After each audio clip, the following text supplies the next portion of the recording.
Ups and downs होते रहते हैं लाइफ और रोज खुद से लड़ना ही सबसे बड़ी लड़ाई है। तो ये जाके इसके आप क्या मैसेज देना चाहेंगे? आई थिंक बहुत थोड़े जो बोरिंग सजेशंस होते हैं वही कई बार काम कर जाते हैं। तो कंसिस्टेंसी आपको एक कंटिन्यूस लेवल पर तैयारी करते रहना चाहिए, यानी कि एक दिन किया एक दिन नहीं किया। तो कंसिस्टेंसी बहुत इंपॉर्टेंट होती है, स्ट्रैटेजी बहुत इंपॉर्टेंट होती है और रिविजन और प्रैक्टिस। टेस्ट सीरीज हो, आंसर राइटिंग हो, तो रिवीजन और प्रैक्टिस और बोरिंग चीजें होती है, पर आखिरकार आई थिंक कोई काम सबसे इम्पोर्टेंट वही है और स्टूडेंट उसको छोड़ के भागते हैं और आंसर राइटिंग भागते हैं। तो बात मैसेज क्लियर है?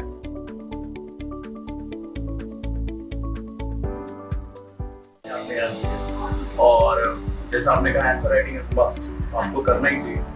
बहुत समय से ये चेंजेस आ भी रहे हैं और एक छोटा सा मैसेज, बहुत लोग इसे डर सकते हैं। अप्स एंड डाउन्स होते रहते हैं लाइफ और रोज खुद से लड़ना ही सबसे बड़ी लड़ाई है। तो ये जाके इसके आप क्या मैसेज देना चाहेंगे? आई थिंक बहुत थोड़े जो बोरिंग सजेशंस होते हैं वही कई बार काम कर जाते हैं। तो कंसिस्टेंसी आपको एक कंटिन्यूस लेवल पर तैयारी करते रहना चाहिए, यानी कि एक दिन किया एक दिन नहीं किया। तो कंसिस्टेंसी बहुत इंपॉर्टेंट होती है, स्ट्रैटेजी बहुत इंपॉर्टेंट होती है और रिविजन और प्रैक्टिस। टेस्ट सीरीज हो, आंसर राइटिंग हो, तो रिवीजन और प्रैक्टिस और बोरिंग चीजें होती है, पर आखिरकार आई थिंक कोई काम सबसे इम्पोर्टेंट वही है और स्टूडेंट उसको छोड़ के भागते हैं और आंसर राइटिंग भागते हैं। तो बात मैसेज क्लियर है? दोस्तों, गुरुकुल प्राचीन भारतीय शिक्षा पद्धति का आधार स्तंभ रहा है, जहां पर गुरु शिष्य परंपरा के अंतर्गत एक छात्र अपने गुरु से शिक्षा प्राप्त करता था और गुरुकुल का माहौल उसके व्यक्तित्व की उन्नति के लिए एक बहुत जरूरी शर्त था। कोविड के एक लंबे गैप के बाद ओजांग आईएएस एकेडमी लेकर आई है गुरुकुल फाउंडेशन बैच 2024 के लिए। ये केवल 50 ऐसे स्टूडेंट्स के लिए हैं जो गुरुकुल पद्धति में रहना और पढ़ना चाहते हैं, जहां पर क्लासेस के साथ साथ मेंटर्स की गाइडेंस लाइब्रेरी फैसिलिटी के साथ उपलब्ध है, ताकि उनके रिवीजन, उनके व्यक्तित्व विकास, उनकी आंसर राइटिंग और चहुमुखी विकास उनके साथ जुड़ सकें।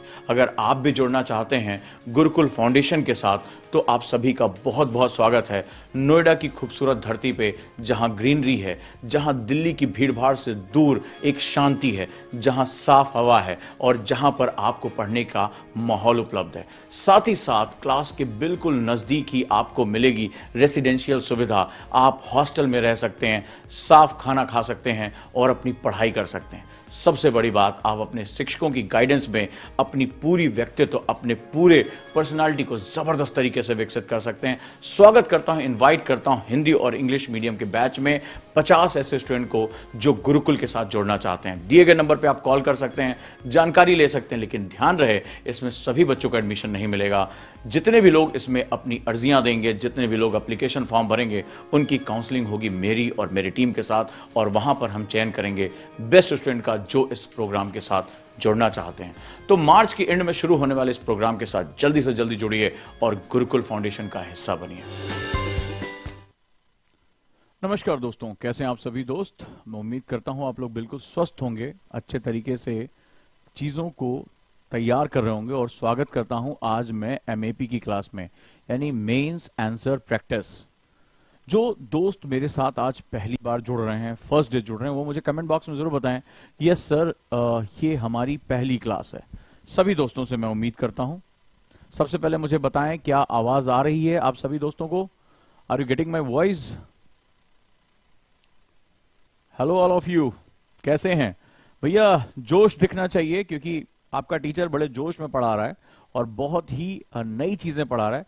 सौरभ ने लिखा आज मेरी पहली क्लास है, राइट। और नूर ने भी लिखा है कि आज मेरी पहली क्लास है। स्वागत है आप सभी का क्लास में।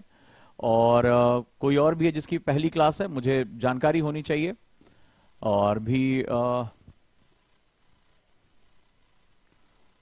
परवीन ने लिखा है मेरी पहली क्लास है, वंडरफुल। आप सभी का बहुत बहुत स्वागत है। सुप्रिया चौधरी ने लिखा sir my first class, welcome to the class. दोस्तों, सबसे पहले एक हल्का सा ओवरव्यू लेके चलते हैं कि व्हाट इज दिस क्लास, ये क्लास किसके बारे में है, what is the meaning of MAP यानी मेंस आंसर प्रैक्टिस क्या होती है।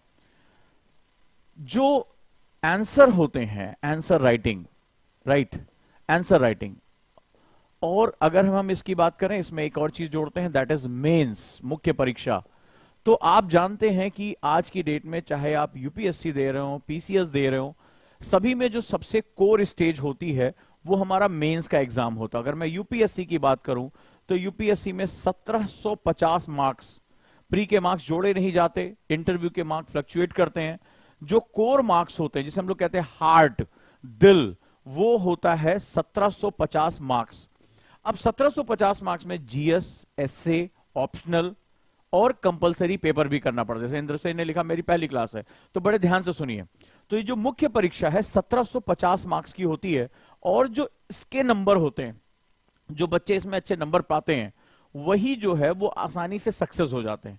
क्योंकि इंटरव्यू के मार्क्स अप एंड डाउन हो सकते हैं, लेकिन अगर आपने मुख्य परीक्षा यानी मेंस में अच्छा लिख लिया, अच्छे से काम कर लिया, तो आपको कोई भी रोक नहीं सकता, याद रखिएगा, राइट, रोक नहीं सकता। दो एग्जांपल देता हूं। मेरी दो स्टूडेंट रही हैं, ठीक है। अगर हम बात करें तो श्रुति आईएएस टॉपर जो रही हैं, और मिनी शुक्ला जो 96 रैंक लेकर आई। बड़े ध्यान से समझिए, रैंक 1 की बात कर रहा हूं और रैंक 96 की बात कर रहा हूं। रैंक 1 और रैंक 96, बड़ा दोनों से ध्यान से अंतर समझिएगा। अब हुआ क्या कि जब हम इंटरव्यू प्रैक्टिस करा रहे थे, तो जितने भी इंटरव्यूज रहे हैं उसमें mini, right, mini Shukla 96 rank, तो इनके मार्क्स हमेशा ऊपर है। बहुत फ्लुएंसी के साथ बोलती हैं, टाइम्स ऑफ इंडिया में काम कर चुकी थी, तो बहुत अच्छे तरीके से जो है देख रही थी। तो मैं अपने दोनों स्टूडेंट्स के बारे में बात कर रहा हूं, श्रुति के बारे में बात कर रहा हूं और मिनी के बारे में बात कर रहा हूं। लेकिन हुआ क्या, जब फाइनल इंटरव्यू पे आया तो मिनी के मार्क्स, 96 के मार्क्स रैंक 1 से ऊपर हैं। आप आश्चर्य करेंगे, लेकिन श्रुति ने जो सबसे बड़ा काम किया था, वो इतना ज्यादा गैप क्रिएट कर दिया, हिस्टोरिकल गैप है मेंस में, इतना बेहतरीन आंसर राइटिंग। मतलब अभी आपने देखा होगा वीडियो से पहले श्रुति की एक मेरे साथ जो एक वीडियो है वो चलती रहती है, तो आप वहां देखो बार बार कह रहे हैं कि आंसर राइटिंग पे फोकस करिए, आंसर राइटिंग पे। जब मैं मिलने गया था तो बार बार उनका आंसर राइटिंग पे फोकस करिए। तो आप अंदाजा लगाइए कि श्रुति इतना गैप क्रिएट कर दिया कि इसके मार्क्स इंटरव्यू में ज्यादा होने के बावजूद रैंक 1 किसके पास आ गई, श्रुति के पास। यानी जो कोर है यूपीएससी के सिलेक्शन का, वो है आपका, आप मेंस कैसे डिलीवर करते हैं। यानी मेंस में अगर आपने अच्छे मार्क्स गेन कर लिए तो आपको सफल होने से कोई रोक नहीं सकता।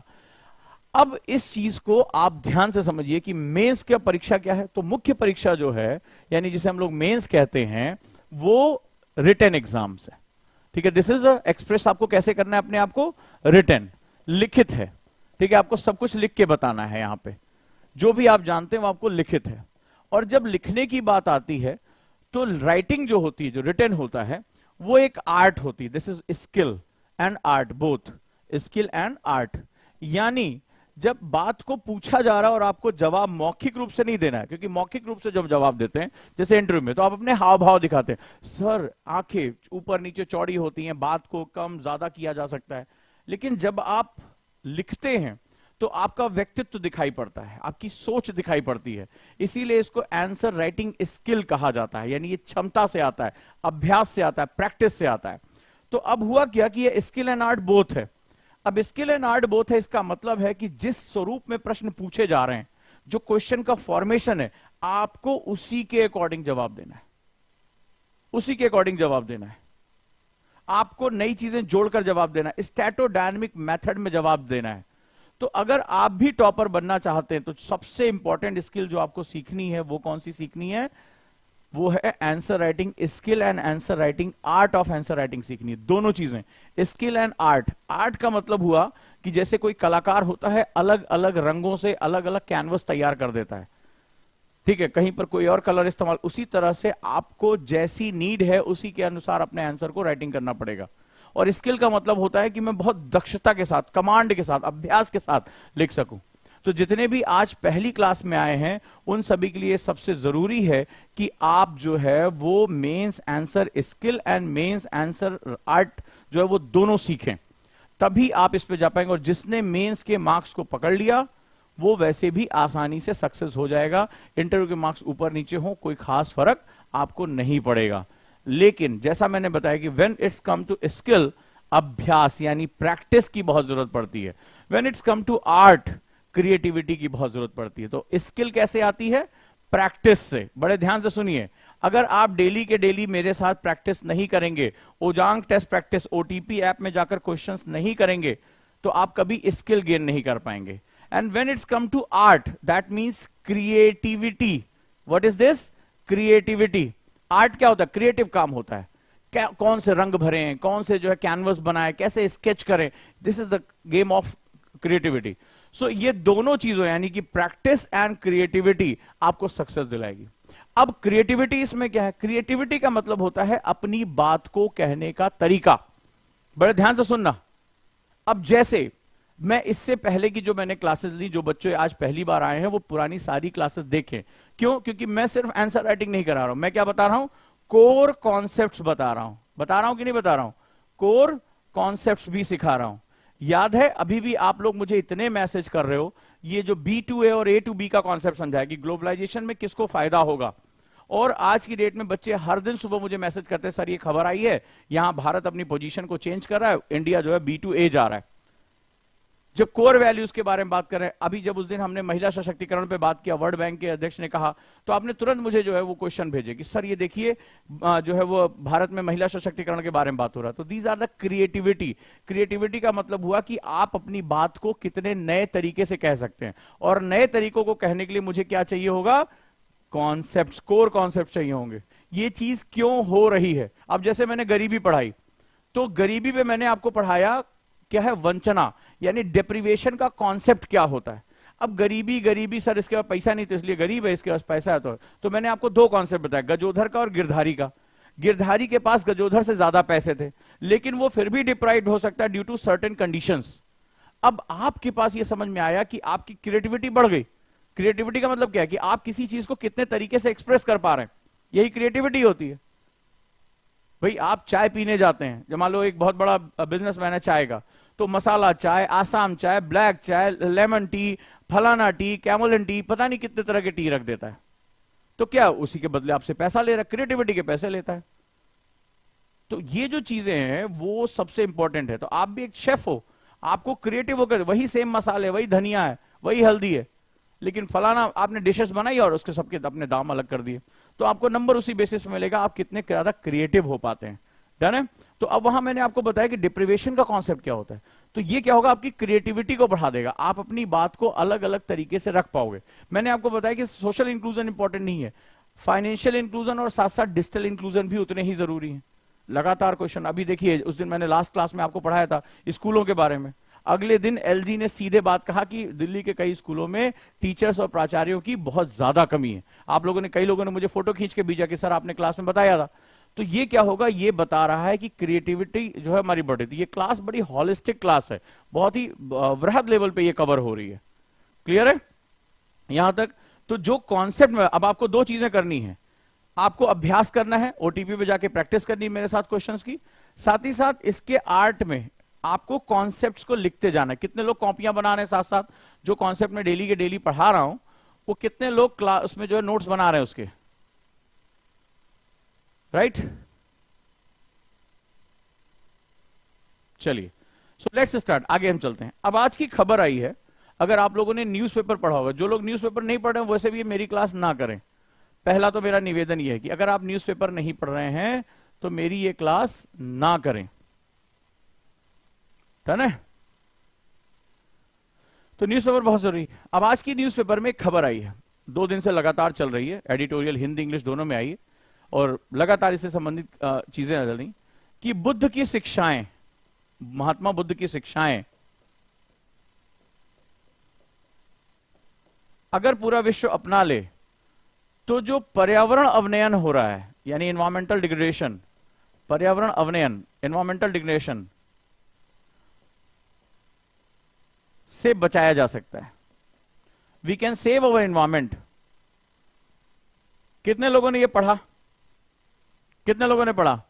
लगातार 2 दिन से हर पेपर में आ रहा है कि महात्मा बुद्ध की शिक्षाएं, बौद्ध धर्म की शिक्षाएं पर्यावरण के अनुकूल हैं, जो वसुधा को बचाने के लिए, पृथ्वी को बचाने के लिए, पर्यावरण को बचाने के लिए ये बहुत ही महत्वपूर्ण। और मेरा कोई स्टूडेंट अगर मुझे इस समय सुन रहा होगा, जिसमें मैंने क्लासेस जब पढ़ाई दी तो उसमें लगातार ये बताया था कि अगर बार बार, अभी एमएपी की क्लास में भी मैंने डिस्कस किया था कि अगर पूरी दुनिया में भारत का उभरना, विश्व गुरु वाला जब मैंने यहां पढ़ाया था तुम्हें, तो मैंने आपको बताया था विश्व गुरु का मतलब क्या होता है, what is the meaning of Guru here. सो यहां मैंने आपको एक चीज बताई थी कि अगर पूरे विश्व को बचाना है तो भारत को आपको आगे लेकर जाना पड़ेगा, क्योंकि भारत की जो मूल संस्कृति में जो बातें हैं वो वास्तव में संसार को बचाने से संबंधित है। यस या नो? ठीक है, यस या नो? तो आप देखिए कि भारतीय संस्कृति और भारतीय परंपराओं में जो पद्धतियां हैं वो पूरे विश्व को बचा सकती है। और मेरा कोई अगर पुराना स्टूडेंट इस क्लास में होगा तो मैंने वहां हमेशा पढ़ाया है कि जो वेस्टर्न मॉडल है वो कंजप्शन बेस्ड मॉडल है। याद आ रहा है? उपभोग आधारित अर्थव्यवस्था है, यानी वो सब कुछ कंज्यूम कर लेना चाहते हैं। और ये मॉडल कभी भी पर्यावरण को बचा ही नहीं सकता, क्योंकि आप पृथ्वी को उपभोग की वस्तु देखते हैं। और ये बात मैंने कई बार क्लासेस में पढ़ाई है और बोली है। अगर यहां पर आपको संसार को बचाना है तो आपको भारतीय परंपराओं को लाना पड़ेगा। तो अब ये बात सिर्फ भारतीयों की नहीं रह गई है कि हमें जो है हम भारतीय तो हमें भारतीय परंपरा के बारे में जानना है। अब अगर पूरे विश्व के पर्यावरण को बचाना है तो आपको भारतीय परंपराओं को अपनाना ही होगा। ये जो समय है वो वास्तव में विश्व गुरु बनने का है। विश्व गुरु is not about the global power. मैंने आपको बताया था कि भारत का विश्व गुरु का कॉन्सेप्ट ग्लोबल पावर के कॉन्सेप्ट से अलग है। यस, मुझे लिखते जाओ। मुझे कमेंट बॉक्स में चाहिए कि तुम्हारा टीचर जो है, तुम्हारा गाइड जो है, वो तुम्हें एकदम सही चीज पढ़ा रहा है। और एक और बात याद रखना, हमारे यहां कहावत है कि हाथ कंगन को आरसी का और पढ़े लिखे को फारसी क्या, यानी प्रत्यक्षम किम प्रमाणम, कि जो मैंने पढ़ाया है अखबार में वही डिबेट चल रही है, बड़े बड़े विद्वान उस पर लिख रहे हैं, प्रधानमंत्री का स्टेटमेंट उसी पे आ रहा है जो मैंने 6 महीने 8 महीने पहले क्लासेस में पढ़ा दिया था, तर्क के साथ पढ़ाया था। तो हमारे यहां कहावत है प्रत्यक्षम किम प्रमाणम, यानी जो प्रत्यक्ष है, जो सामने है, उसको किसी प्रमाण की आवश्यकता नहीं है। अब तुम्हारा शिक्षक जो तुम्हें यहां पढ़ा रहा है वो आज न्यूज़पेपर, डिबेट में, टीवी में अब चलना शुरू हुआ है। तो इसका मतलब है कि हमारा जो कॉन्सेप्ट है वो बहुत ही डेप्थ में तैयार हो रहा है, बहुत गहराई से चीजें बनती चली जा रही हैं। तो अब चलिए हम शुरुआत करते हैं। मैं तो चाहता हूं कि आप में से सब लोग इसके साथ लाभान्वित हो, क्योंकि मेरी क्लास का 2 तरीका है। एक तो आंसर राइटिंग कराना, उसके कोर कॉन्सेप्ट बताना, और तीसरा जो मेरा परम लक्ष्य है, मैं हर माध्यम, हर मंच से यह बताना चाहता हूं कि मेरे स्टूडेंट अपने राष्ट्र से प्यार करें। और राष्ट्र से प्यार करने की पहली शर्त है राष्ट्र को समझें। जब तक तुम किसी को समझते नहीं हो तब तक तुम उससे प्यार नहीं कर सकते। जब वो तुम्हें समझ में आना शुरू होता है तब जाकर तुम उससे प्यार करना शुरू करते हो। क्लियर है? तो चलिए अब शुरुआत करते हैं, आगे बढ़ते हैं।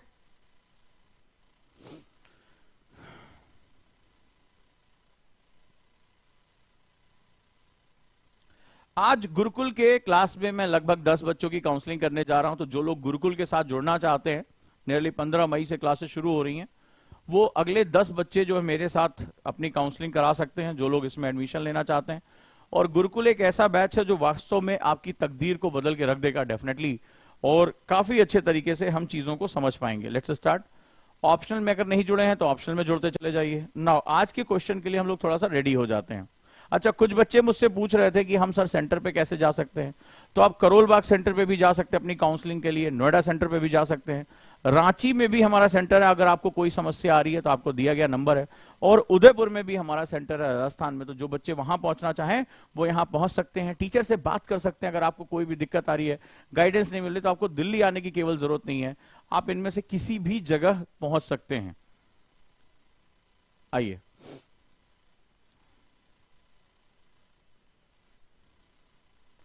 आज का जो क्लास है वो इसी बात से निकल के, मैं हमेशा कहता हूं कि हमने पहली क्लास कौन सी ली थी, हमने भारत की विविधता के बारे में बात किया था।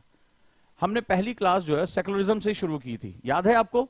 एमएपी की पहली क्लास जो थी वो थी सेकुलरिज्म से शुरू हो रही थी। तो अब स्टार्ट करते हैं, चलिए। तो हमारी पहली क्लास यहां थी, अब हम वापस उसको लेकर आ रहे हैं और एक नई डिबेट। फिर हमने दूसरी क्लास, हमने ये डिस्कस किया था कि भारत एक डाइवर्स कंट्री है। हम जो है वो एक ऐसी बगियां हैं, ऐसा गार्डन है जहां विभिन्न कलर के फूल हैं। और सबसे बड़ी बात है कि हमारे यहां रेस का कॉन्सेप्ट नहीं है जैसा वेस्टर्न में है, और हम अपनी विविधता को अपनी ताकत मानते हैं। ठीक है, हमारी जो डाइवर्सिटी है वो हमारी इस ताकत है। विदेशियों ने क्या किया, विदेशियों ने हमारी ताकत को, हमारी भिन्नता, हमारी डाइवर्सिटी को हमारा डिफरेंस बता दिया।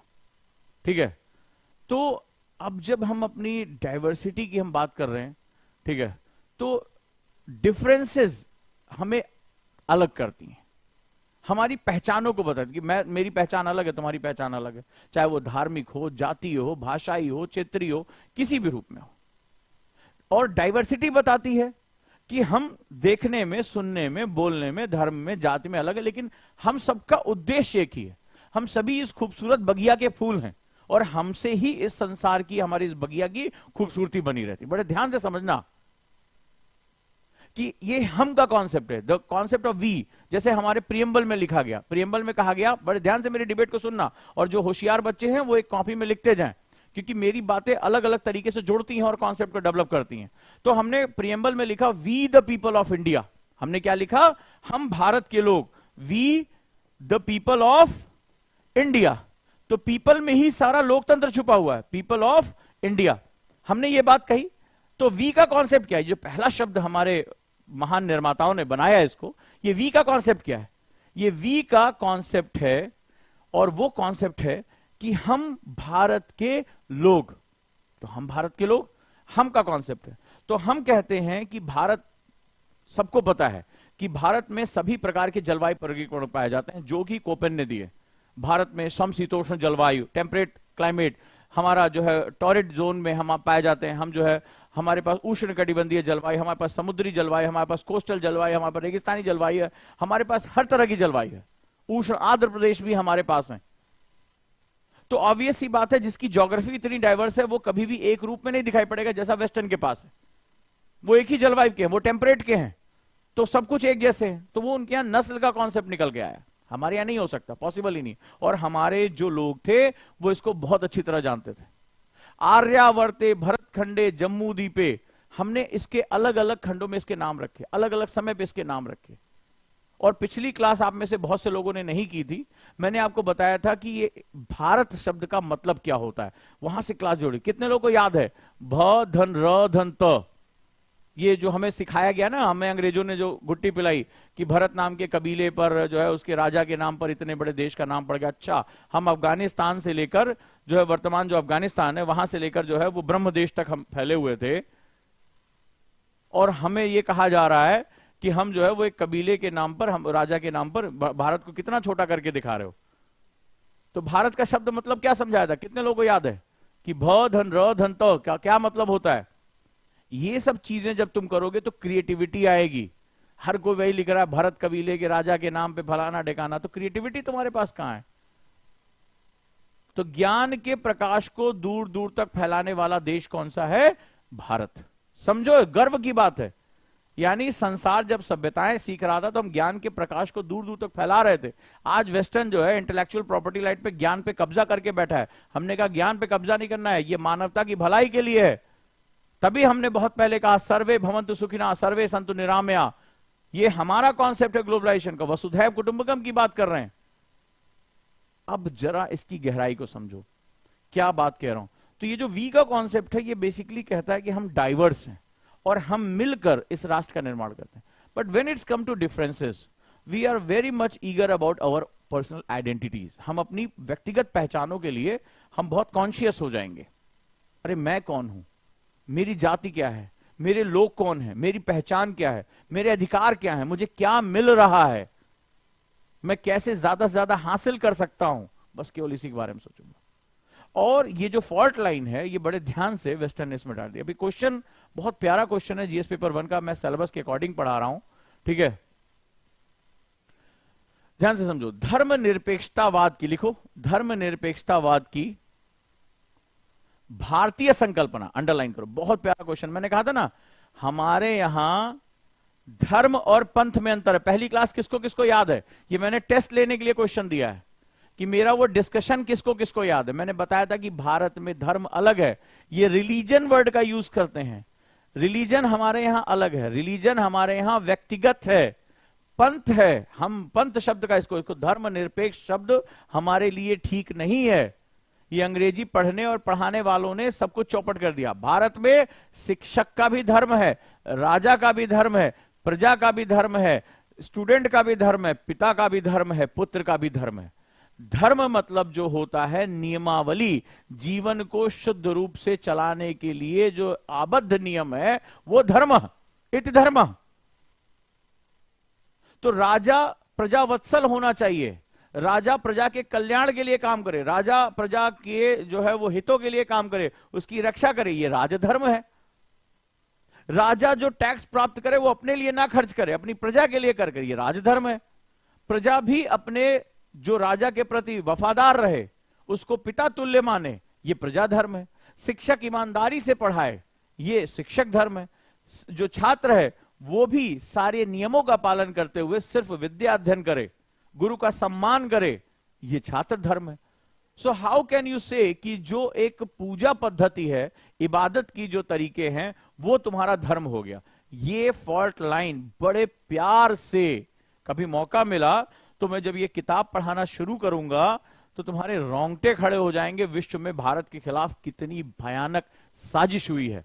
कभी मौका मिले तो ये किताब पढ़ना, ब्रेकिंग इंडिया, भारत को तोड़ने की। और इसका दूसरा पार्ट तो और खतरनाक है, snake in the Ganges, Ganga में सांप। ये सांपों का मतलब होता है कि भारत के अंदर घुस के उन्होंने भारत को डसना शुरू किया।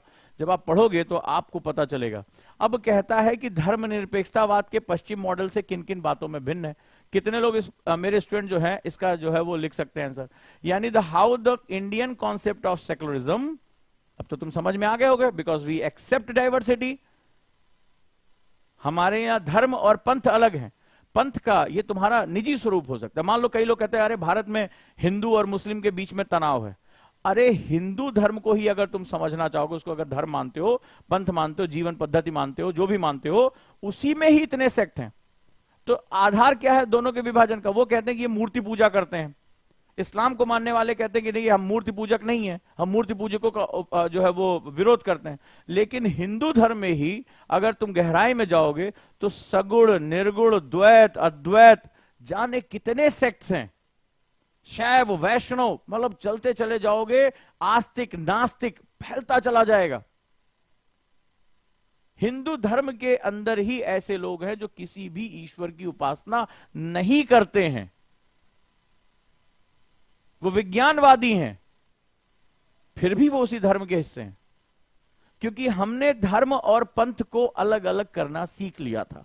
हमारा जो साइंस था, हमारी जो समाज और मानव की समझ थी, वो वेस्टर्न से बहुत आगे थी।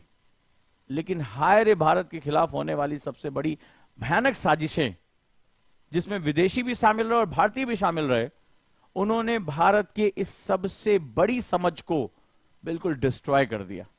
भारत में ऐसे कितने लोग हैं जो आस्तिक हैं, धर्म के अंदर रहकर भी आस्तिक नास्तिक हो जाते हैं। मतलब वो किसी भी ईश्वर की पूजा नहीं कर रहे, वो ऊर्जा स्वरूप को मानते हैं। लेकिन बिना उस बात को जाने हुए आप सिर्फ जो है उसको सिर्फ धर्मों के हिसाब से विभाजित करें, क्योंकि वो पंथ है। मेरी पूजा पद्धति मेरा निजी मामला हो सकता है, वो तुम्हारा सार्वजनिक मामला नहीं है। धर्म और पंथ का अंतर ये देश जो है बड़ी गहराई, बहुत डॉक्यूमेंटेड तरीके से किया गया था। यहां जो नियम बनाए गए थे वो धर्म के नियम थे, धर्म वेस्टर्न का नहीं, धर्म भारत का। बड़े ध्यान से समझना, आचार्य चाणक्य, कभी वक्त मिले जिंदगी में तो पढ़ना उसको। जब अर्थशास्त्र लिखते हैं तो वो राजनीति विज्ञान की किताब है, वो राजा के नियमों को तय करते हैं। वो राजा क्या करेगा क्या नहीं करेगा, उन्होंने अपने उसमें लिखा है कि ये राजधर्म है। राजा इतनी देर सोएगा, इतनी देर गुप्तचरों से मिलेगा, इतनी देर भोजन करेगा, वो नियम बना रखे थे। ये राजधर्म हुआ, समझे? इसका मतलब ये नहीं था राजा जो है फलाना जो धर्म मानेगा, फलाना पूजा करेगा। इसीलिए जब मौर्य वंश को ही पढ़ते हो तो एक जैनिज्म को अपना लेता है, फिर भी वो राजा है। एक बुद्धिज्म को अपना लेता है। चंद्रगुप्त मौर्य की अगर हम बात करें तो वो श्रवणबेल बेला में जाकर उन्होंने अपना शरीर त्यागा था, जैन धर्म के साथ जुड़ गए थे और उपवास करके अपना शरीर त्याग दिया। अशोक की बात करें उन्हीं वंश में तो वो बुद्ध धर्म को अपना लेते हैं। तो क्या देख रहे हैं आप, ये लगातार हर अलग अलग सेक्ट्स में बदलते रहते हैं, अलग अलग सेक्ट्स में बदलते रहते हैं। सो ऐसा क्यों है? क्योंकि भारत की पुण्य भूमि में हम धर्म और पंथ का अंतर जानते थे। ये जो उल्टी खोपड़िया वाले, सफेद चमड़ी वाले हैं, इनको ये अंतर नहीं पता था, इसीलिए वो हमें फंसाते चले गए। और जब हम उनके आधार पर व्याख्या करते हैं अंग्रेजी में, हार्वर्ड ऑक्सफोर्ड में जा जाके, तो हम वो बेसिकली ऐसी खिचड़ी बना देते हैं जो हमसे ना खाई जाती है ना हमसे उसकी उल्टी की जाती है, वो हमारे गले में फंस जाती है। ठीक है, कितने लोग इसके पॉइंट्स लिख सकते हैं? कितने लोगों को समझ में आ गया कोर कॉन्सेप्ट? तो क्या बताया था? धर्मनिरपेक्षता का अर्थ किसी धर्म का विरोध करना नहीं है, अपितु अपने धार्मिक विश्वासों एवं मान्यताओं को पूरी आजादी से मनाने की छूट देना है। Secularism does not mean opposing any religion but allowing everyone to follow their religious belief and believe with the full freedom. और यही हमारे यहां पंथ कहलाता है। और ये क्या हुआ? आप किसी भी रूप में ईश्वर की उपासना करें, ये आपका व्यक्तिगत मामला है, यानी राज्य इसमें प्रवेश नहीं करेगा। राज्य प्रवेश क्यों नहीं करेगा? क्योंकि राज्य जो है वो अपने राज धर्म का पालन करेगा, उसके पास स्वयं का अपना धर्म है। अब कहोगे अरे, अब वेस्टर्न वाले जब देखते हैं, क्योंकि वो एक नस्ल के लोग हैं, उनके पास कोई जलवायु डाइवर्सिटी नहीं है, वो सिर्फ डिफरेंस जानते हैं, ये काला है ये गोरा है, ये गोरा है तो श्रेष्ठ है, ये काला है तो ये पैर के नीचे है, बस वो इससे ज्यादा नहीं समझते हैं। तो उनके लिए धर्म और पंथ में अंतर करना मुश्किल है, क्योंकि हम प्राचीन समय से बहुत ही उन्नत समाज के लोग रहे हैं। गर्व करने की बात है, हम बहुत उन्नत समाज। उन्नत समाज का मतलब है हमारी मेटाफिजिक्स, हमारी क्वांटम फिजिक्स हमारी बहुत हाई थी। तो हमने मानव जीवन पर बहुत अध्ययन किया है, मानव के शरीर पर भी अध्ययन किया और मानव के मन पर भी अध्ययन किया। और हमारा जो अध्ययन है, बड़े गर्व से कह रहा हूं, अगले मात्र 10 सालों के अंदर जैसे ही क्वांटम फिजिक्स अपनी ऊंचाइयों पर पहुंचेगी, तुम देखना, ये लिख लो आज से ये बात, उसी दिन भारतीय वेद पुराणों का जो अध्ययन है, जिसमें क्वांटम फिजिक्स के कोर छुपे हुए हैं, वो सब पूरी दुनिया के सामने। और ये समझ में आएगा कि वो कोई धार्मिक ग्रंथ नहीं है, कि वेदों को हिंदू धर्म का ग्रंथ नहीं कहा जा सकता। वेद मानवता के ग्रंथ थे, पुराण उपनिषद ये साइंस के डॉक्यूमेंट्स थे, और हम क्वांटम फिजिक्स में बहुत ही ऊंचाइयों पे थे। आज मेरी बात दकियानूसी लग सकती है, आज हो सकता है थोड़ा बहुत मजाक उड़ा लो, बट ज्यादा दिन दूर की बात नहीं। तुम्हें पता है कि जो जांग सर बोलते हैं वही होता, क्योंकि मेरा एनालिसिस बहुत स्ट्रांग रहता है। With in 10 years artificial intelligence को एडवांस तो थोड़ा होने दो, ह्यूमनॉइड फॉर्म में आने दो, तुम्हें ये पता चलेगा। अभी क्वांटम फिजिक्स तुम्हारे पास प्रभावशाली है ही नहीं है, अभी तो पूरी दुनिया में न्यूटन का फिजिक्स चल रहा है। तुम्हारे पास क्वांटम फिजिक्स को प्रूव करने के लिए कोई चीज ही नहीं है।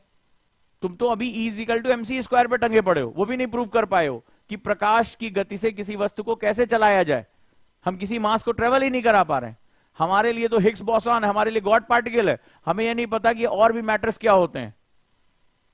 तो जब हमारी फिजिक्स की लिमिटेशन ही है कि हम इस मूर्त चीजों से बाहर ही नहीं सोच पा रहे, तो इंडियन साइंस तुम्हें उनकी समझ में नहीं आएगा, क्योंकि वो क्वांटम लेवल पे है, वो किसी और लेवल पे है, वो कहीं और बात कर रहा है। वो कह रहा है कि इस पदार्थ के बाहर भी कुछ है। तो अभी जो पूरे विश्व पश्चिमी साइंस है वो पदार्थ में फंसा हुआ, मैटर में फंसा हुआ है, वो मैटर के ऊपर ही नहीं जा पाया। तो जो चीज तुम्हारी समझ से बाहर होती है, तुम कह रहा है बेकार है, ऐसे बोल के खत्म कर देते हो। तो देखना 8-10 सालों के अंदर ये चीजें निकल कर बाहर आएंगी। आज मेरी बात को लिख लेना, क्लियर है? तो एक धर्मनिरपेक्ष राज्य में उस व्यक्ति का भी सम्मान होता है जो किसी धर्म को नहीं मानता है। A secular state, the person is also represented who does not believe any religion. Of course. क्यों? ये रिलीजन वर्ड ही हमारे यहां गड़बड़ी का मामला है, क्योंकि रिलीजन का जो शाब्दिक अर्थ ये इन्होंने निकाला है वो धर्म निकाला है। जबकि आप डिक्शनरी में भी उठा के देखो, जब रिलीजन का मतलब होता है पंथ, मैं अपनी किस पूजा, मेरा मन है मैं पूजा करूं, मेरा मन है मैं नहीं करूं, मेरा सम्मान, ये मेरी निजी आस्था है।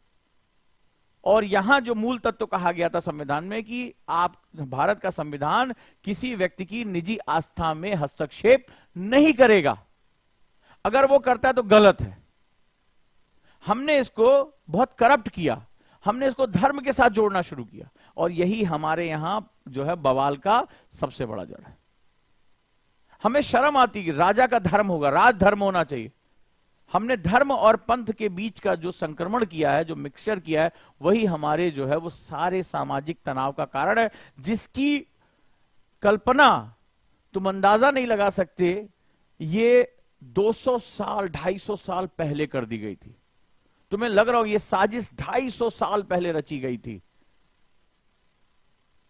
प्लासी के साथ ही उन्होंने ये साजिश रच डाली थी, अंदाजा लगा के देखो, प्लासी के साथ, कि भारत के जो डीप डिवाइड्स हैं उनको कैसे इस्तेमाल करना है, और हम उलझते चले गए। क्लियर है? भारतीय संविधान में धर्मनिरपेक्षता को 42वें संविधान संशोधन से, और इसी के बाद ही सारा बवाल शुरू हुआ 1977 में, यह प्रस्तावना में जोड़ा गया। यह मूल संविधान का भाग नहीं है। अब तुलना करते हैं। क्वेश्चन क्या कहता है कि दोनों का तुलना करो, वेस्टर्न मॉडल और इंडियन मॉडल। तो अब तुम्हें समझ में आ गया कि चूंकि भारत क्या है, भारत एक ज्योग्राफिकली डाइवर्स कंट्री है। और पहली क्लास में मैंने एक ब्रह्मास्त्र पढ़ाया था, किसने किसने लोगों को याद है, कि किसी भी देश को समझने के लिए दो शब्दों की जरूरत पड़ती है। देखिए मेरे कितने स्टूडेंट मेरे साथ हैं और मेरे कॉन्सेप्ट को समझ पा रहे हैं और क्रिएटिव हैं। मैंने बताया था किसी भी देश को समझने के लिए दो शब्दों की आवश्यकता पड़ती है। हाँ जी, जल्दी बताएं कितने मेरे स्टूडेंट हैं जो मेरी क्लासेस रेगुलर देख रहे हैं। खाली तुमने मेरी ये क्लास कर ली, तुम्हारी तकदीर बदल जाएगी। और मजाक नहीं कर रहा हूं, इतनी गहराई में कॉन्सेप्ट तो क्लास में भी नहीं पढ़ाए जाते।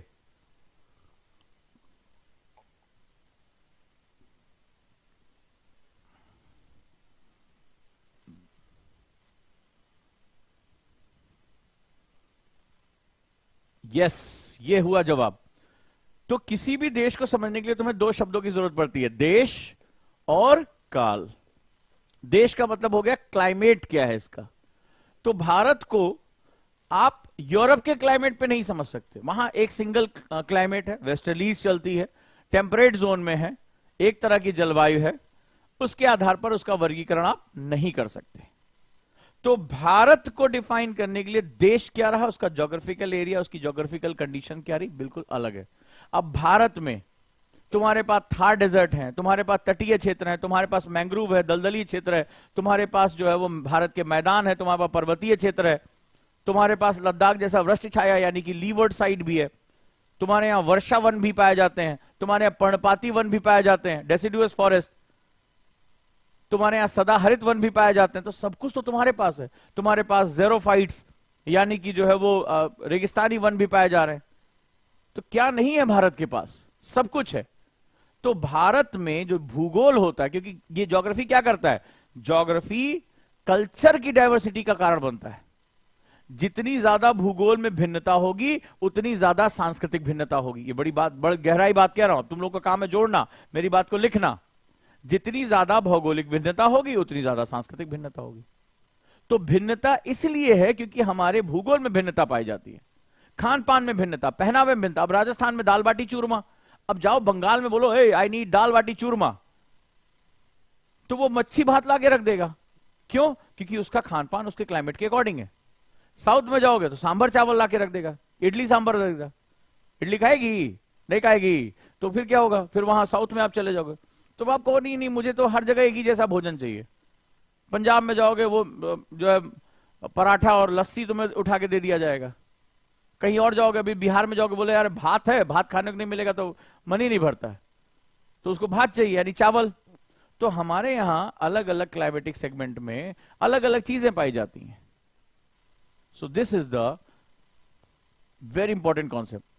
तो यहां पर वेस्टर्न में राज्य और धर्म के अलग अलग क्षेत्र हैं, पूर्णतः अलगाव। भारत में ना तो कानून में और ना ही व्यवहार में धर्म और राज्य के बीच कोई अलगाव की दीवार मौजूद। यही बात समझा रहा था तुम्हें।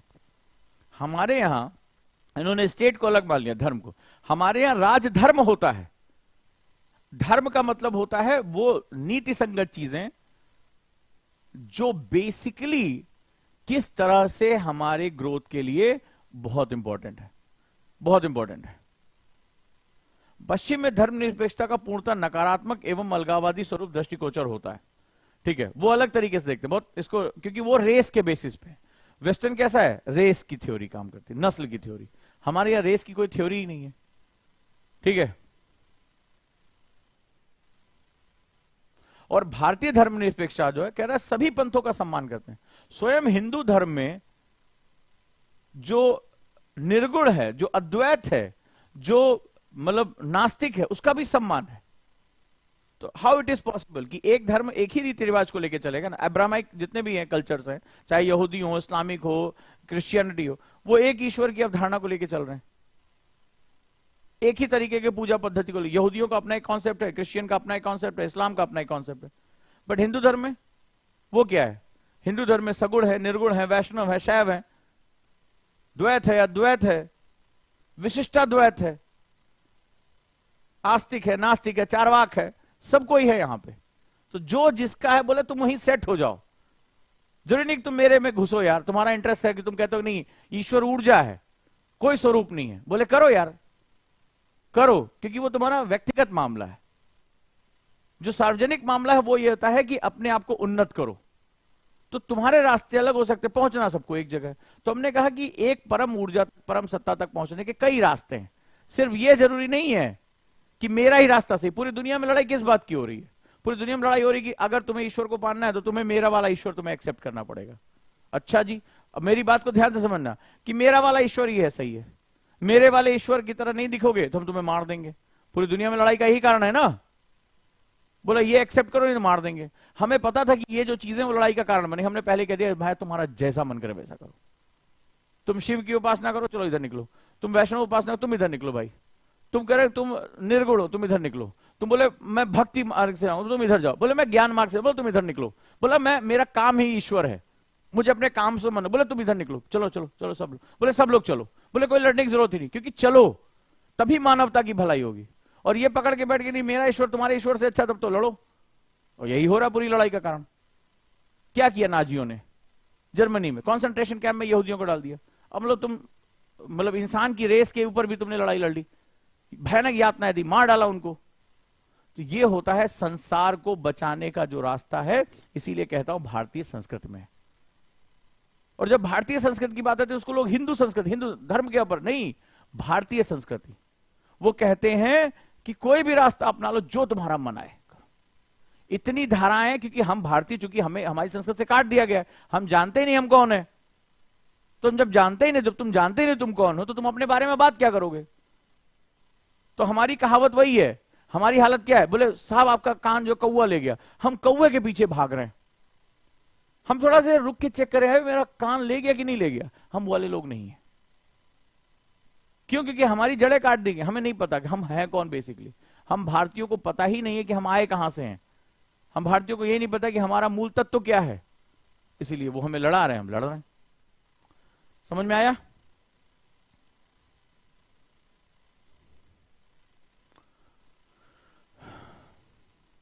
यदि पश्चिम में कोई धार्मिक संस्था किसी समुदाय महिला के लिए कोई निर्देश दे, सरकार उस न्यायालय उस मामले में हस्तक्षेप नहीं कर सकती। जबकि भारत में मंदिरों और मस्जिदों में महिलाओं के प्रवेश जैसे मुद्दों पर राज्य और न्यायालय दखल दे सकते हैं। तो हमारा मामला अलग है, क्योंकि हम इसको मानवता के रूप में देखते हैं। हमें अपने समाज को सुधारने के मामले में दखल देना, क्योंकि हम बहुसांस्कृतिक समाज हैं।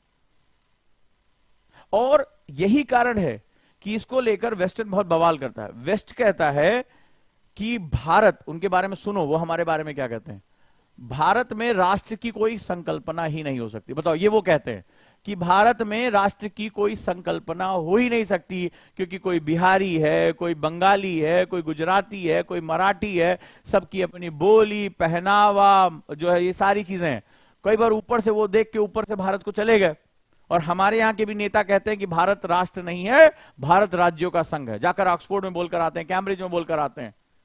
ये हमारे बारे में, ये विदेशी कहते हैं भारत एक राष्ट्र हो ही नहीं सकता, क्योंकि भारत बहुत विविध है। और वो ये कहते हैं कि भारत की जो ये विविधता है वो बेसिकली इसका डिफरेंस है। मराठी, दक्षिण भारतीय, उत्तर भारतीय, ये कभी एक साथ नहीं हो सकते। नॉर्थ ईस्ट के लोग एक साथ नहीं हो सकते। बोले भारत कोई भी एक यूनिट नहीं हो सकता। और उन्होंने इस पे बहुत बड़ी बड़ी किताबें लिखी। इसी को राजीव मल्होत्रा ने लिखा फॉल्ट लाइन। इनका भारत राष्ट्र नहीं हो सकता। क्यों? क्योंकि इनकी राष्ट्र की जो अवधारणा है बहुत साल पहले इसी किताब में जो है, जब आप जाओगे तो इसी किताब के पहले चैप्टर में ही, दूसरे चैप्टर में ही जब एथनोलॉजी की बात होती है तो लॉर्ड रीजली ने जाति वर्ण को रेस के साथ कंपेयर करके रेस में बता दिया। और आगे चलकर बहुत बड़े बड़े प्रोपेगेंडा हमारे साथ हुए, बहुत बड़े बड़े प्रोपेगेंडा हुए। ये बहुत बड़ी साजिश थी, मतलब कैसे जो है इंडिया को चेंज किया जाए। और अंत में जो ये सारा मूवमेंट आया, एफ्रो दलित मूवमेंट जो है, ये पूरा अमेरिका से फंड हुआ था। अमेरिका से फंड हुआ था कि भारत को इस रूप में नचा दो कि आपस में लड़ते रहे। ये स्थिति थी हमारी। तो इन्होंने हमारी राष्ट्र की संकल्पना को नष्ट कर दिया। जबकि राष्ट्रकूटों के समय से उठा के पढ़ लो, राष्ट्र शब्द तो उनके साथ इंग्रेडिएंट था। तो उनका यह कहना था कि भारत राष्ट्रवाद की भावना, नेशनलिज्म, एक वर्ड तुमने सुना होगा नेशनलिज्म, तो ये डरते हैं। वेस्टर्न मीडिया क्या लिखता है कि भाई हमारे वर्तमान प्रधानमंत्री फांसीवादी हैं, ये लिखता है ना, भारत लोकतंत्र में खतरे में है। अगर तुमने सुना होगा विपक्षी पार्टियां कह रही कि वर्तमान सरकार के साथ लोकतंत्र खतरे में, तो ये नेशनलिज्म का विरोध करते हैं कि भारत में नेशनलिज्म नहीं हो सकता, क्योंकि नेशनलिज्म जब होगा तो किसी एक धर्म को, इनके हिसाब से धर्म मतलब जो बहुसंख्यक लोग हैं, उसको सुपीरियरिटी मिलेगी और जो दूसरा धर्म जो अल्पसंख्यक है उसकी आइडेंटिटी को दबा दिया जाएगा। ये इनका कॉन्सेप्ट है, ठीक है, ये वेस्टर्न का कॉन्सेप्ट। इसीलिए भारत में नेशनलिज्म जो है वो कहते हैं कि बहुत खतरनाक है और वर्तमान प्रधानमंत्री फांसीवादी है, ये वेस्टर्न मीडिया का कहना है। और बार बार ये रिपोर्ट देते हैं कि अल्पसंख्यकों को दबाया जा रहा है, बर्बाद किया जा रहा है। नहीं, भारत में चूंकि हमारे यहां धर्म और पंथ मूल स्वरूप में अलग अलग हैं, इसलिए इनके मॉडल के साथ चलना हमारे लिए बहुत मुश्किल है। भारत में जो राष्ट्रवाद है उसका नाम है सांस्कृतिक राष्ट्रवाद। हम वेस्टर्न के वन रेस नेशनलिज्म से अलग हैं कि नाजी ने कहा केवल जो है यहां पर यही रहेंगे, यहूदियों को मार दिया जाएगा, सिर्फ गोरे रहेंगे, कालों को गुलाम बना लिया जाएगा। यह उनके यहां हुआ है, प्रैक्टिकली उन्होंने किया है। हमारे यहां किस तरह का राष्ट्रवाद है? वेस्टर्न के राष्ट्रवाद से अलग सांस्कृतिक राष्ट्रवाद है, कल्चरल नेशनलिज्म। बहुत डेप्थ का कॉन्सेप्ट है ये, और ये कभी भी western philosophy, western historian, western document से समझ में ही नहीं आएगा, क्योंकि उनका कॉन्सेप्ट, फंडामेंटल जो कॉन्सेप्ट है, फॉर्मूला, वो रेस से शुरू होता है। रेस का कॉन्सेप्ट ही हमने कभी नहीं अपनाया। उन कमबख्तों ने आर्यन रेस और द्रविडियन रेस का कॉन्सेप्ट हमें दे दिया, जबकि हमारे यहां था ही नहीं। आर्य का मतलब होता है श्रेष्ठ, उन्होंने उसको भी रेस में कन्वर्ट कर दिया। बहुत बड़ी साजिश उन्होंने हमारे साथ रची। तो सांस्कृतिक राष्ट्रवाद हमारा कोर तत्व है, और जब सांस्कृतिक राष्ट्रवाद की बात आती है तो हमें पता है कि हमारा भूगोल, हमारा क्लाइमेट, हमारे कल्चरल जो डाइवर्सिटी का रीजन है, इसीलिए हम सभी इसको स्वीकार करते हैं। हमारा राष्ट्रवाद किसी एक को दबाने या दूसरे को उठाने का नाम नहीं है। हमारा राष्ट्रवाद सभी संस्कृतियों को स्वीकृत करते हुए एक साथ चलने का नाम है। समझे? ये इतना गहरा कॉन्सेप्ट है। तो भारत को समझने के लिए भारतीयता की बहुत आवश्यकता है। क्लियर हुआ? लिख लोगे आंसर यस या नो, और प्रैक्टिस करोगे ओटीपी पे जाके। कितने लोग प्रैक्टिस करेंगे? ओजांग टेस्ट प्रैक्टिस पे जाना है, टीचर असाइनमेंट में पहुंचना है। ठीक है, मेरे ये जो अभी तक मैंने जो क्वेश्चन दिए हैं वो भी अपलोड करा दिए हैं मैंने, ठीक है, उसके भी जाइए और वहां पर क्वेश्चन देना शुरू करिए। जितने भी टीचर्स हैं वहां पे क्लास कर रहे हैं, ओजांग टेस्ट प्रैक्टिस पे सभी लोग जाएं और वहां पर आंसर अपलोड करें। और वैसे भी ओटीपी में कुछ नई चीजें लॉन्च हो रही, तो आप सभी के पास ओटीपी होना चाहिए मेरे दोस्त। और कितने लोग बीपीएससी दे रहे हैं? How many of you? अगर आप बीपीएससी दे रहे हैं तो बीपीएससी का कोर्स लॉन्च हो चुका है। आज से एडमिशन ओपन हो चुके हैं 69 बीपीएससी के लिए। आप लोग पूरी तरह से इसमें जुड़ जाएं और इसका हिस्सा बने, राइट? चलिए फिर करते हैं शुरुआत। अच्छी लगी क्लास? कमेंट में जरूर बताएं और वीडियो को शेयर करिए। Thank you.